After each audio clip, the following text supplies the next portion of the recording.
Hey, this is Jerry at Pierce Chapel. Thank you for joining me for this midweek meditation. Through the Advent season, we are talking a lot about what we can find in the unexpected places. If you remember, last week we talked about finding light in unexpected places, even when we feel like maybe we're swallowed up by darkness. Today I want to talk to you about what it means to find or become aware of God's providence in unexpected places.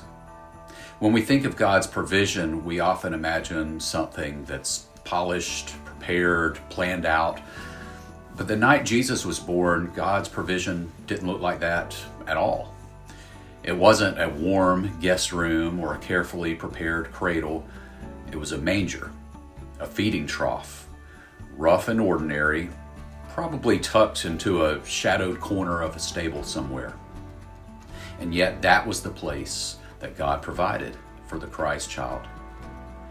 The manger reminds us that divine providence doesn't always arrive the way we expect it.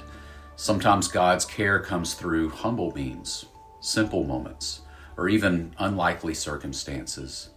The very place that seemed unfit for a king became the place where heaven touched earth. The ordinary became holy because God was present there.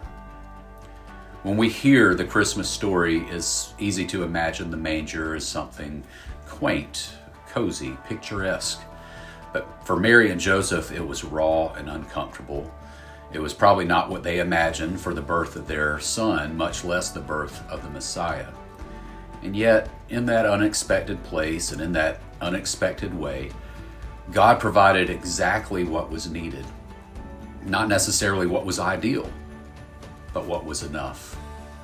So Advent invites us to take a look at the things in our own lives that feel imperfect or less than ideal, and maybe find that those are the very places where God's care and provision is already waiting for us. So what's the manger in your life right now? What's the one thing you wish was different because you feel like that thing is not enough for what you need? Is it possible that God is there in that thing or in that circumstance, and that through it, He's already working, caring, and providing? I hope you'll take some time this season to notice God's care and providence, even in those unexpected places and in unexpected ways.